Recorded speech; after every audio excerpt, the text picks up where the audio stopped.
Welcome to new episode of AfriFlag TV featuring I'm your host Nasidi Yusuf. Today I want to talk about our system of governance. 2027 election is at hand, and we are going to see a lot of repetition of what has been happening in the previous governments. We should come out and say no to a kind of system that does not work. A system that cannot work will never work, no matter what we do or what we aspired for. So, among these fellows that are going to contest with illicit money they acquire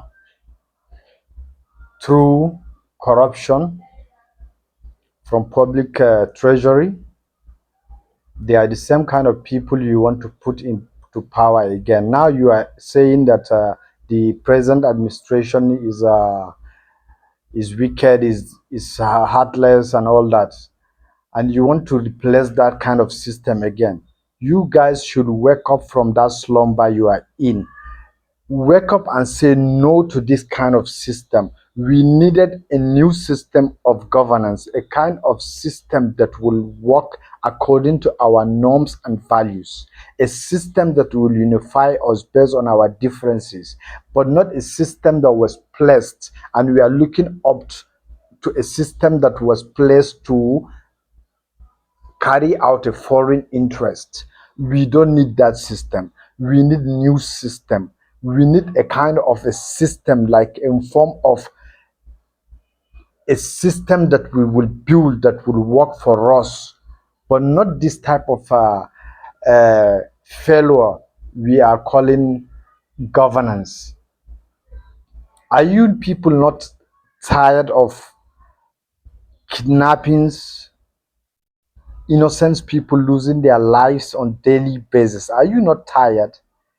Well, all these people with big tummy sitting in mansions and all these big offices, but with an empty head, skull, they have nothing to offer, and you guys want to continue to put those people in place to continue that stupidity they call system of governance.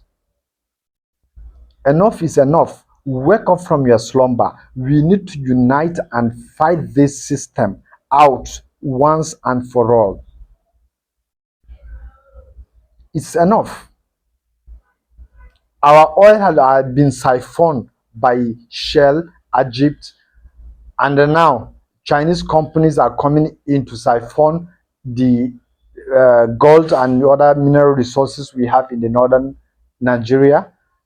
Is this how we want to continue? Can't we look up to a system where China has ended poverty in their land for almost 40 years? We can't copy from them. China was once a very poor country, but today they are almost the highest economic in the world. We have all it takes, but what we doesn't have is the courage and the mind set for those kind of people that will say no, enough is enough. But all we have is all this, most especially this Gen Z generation. What they are good at is to put on dada, earrings, looking so rubbish and tattered. Is that the kind of people that are going to make some things happen for the betterment of the society? What belongs to everyone become that of someone. Where the hell is everyone? Because there is no one except someone. Those are the kind of people that have wealth. They are the people we see as someone where they took everything from us, and we still give them respect because they have some billions. Ask yourself, who is keeping that ill-gotten wealth for them? Is it not the Western world? The same Western world trying to come in to say they are going to give us an aid whatsoever, and they are siphoning our wealth. I challenge the federal government of Nigeria. They do not know how many barrels of oil are taken daily. I swear they do not know it. If every day the barrels are sold and be paid, why will the government go and collect loan from international organizations that are running our country on our behalf? Are we stupid? Can't we just wake up and say enough is enough?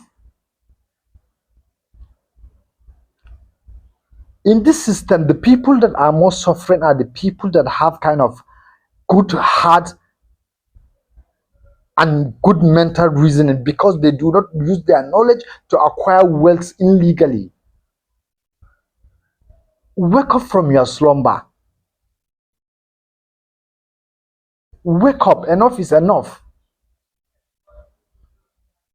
A small tout group of people will come out and begins to kill and undermine the security of a nation. You call this a nation because you don't know what nations should look like?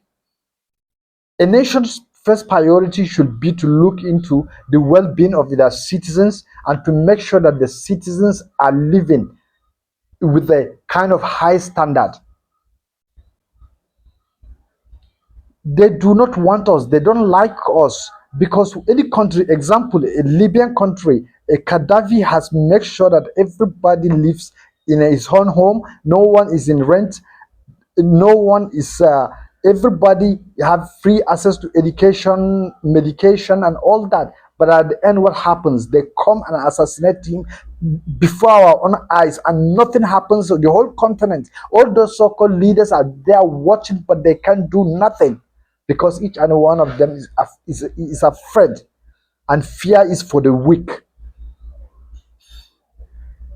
What happened to our generals, those people in the military that are there profiting from the deaths and torture of an innocent citizens of this nation? What happened to them? They are still there doing nothing because they have nothing to offer, and you guys are there trying to now on 2027 you are going out to vote.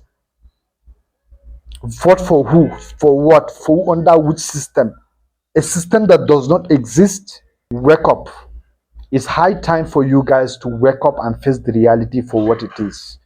Why we are trapped in this kind of situation is because everybody thinks about himself, not for the next person. Because if you are now trying to manipulate things and make some little change you think is better for you, but what happens to your great grandchildren that are to come, with their future is on the line? It's at stake. Nigerians, wake up, wake up, wake up. Thing like election is selection. We all know that. Incompetent people are in the system trying to make sure that everything is all on the wrong.